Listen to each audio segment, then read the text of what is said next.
Vážení televízni diváci, milí bratia a sestry, dovoľte, aby som vás čo najsrdečnejšie pozdravil pri týchto veľkonočných sviatkoch. A to v mene svojom, ale aj v mene všetkých, ktorí konajú posolstvo na mieste Kristovom. To buď v pastoračnej, alebo v oltárnej službe. Počas týchto veľkonočných sviatkov zvykneme hovoriť o význame smrti, o utrpení Ježiša Krista a o jeho vzkriesení.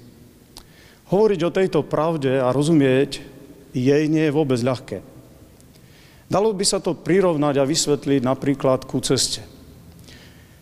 Keď Krištof Kolumbus prešiel v roku 1492 cestou k brehom Ameriky, nikto vtedy netušil, že objavil nový kontinent.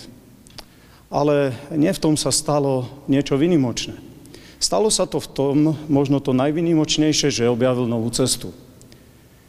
Dovtedy o tejto ceste moreplavci nechceli ani počuť. Tá cesta viedla k neistote,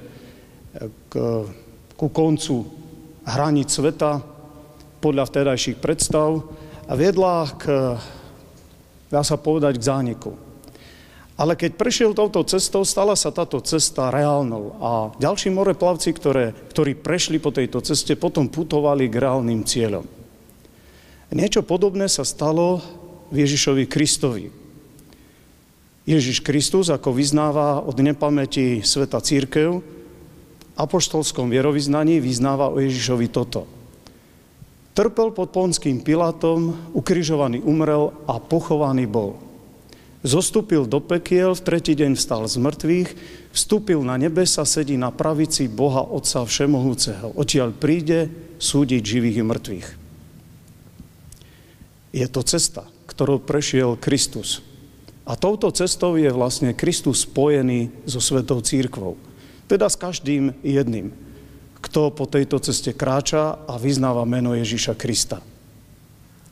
Keď sa nad tým spoločne zamyslíme, je to cesta, ktorá takisto naberá na realite v putovaní do cieľa.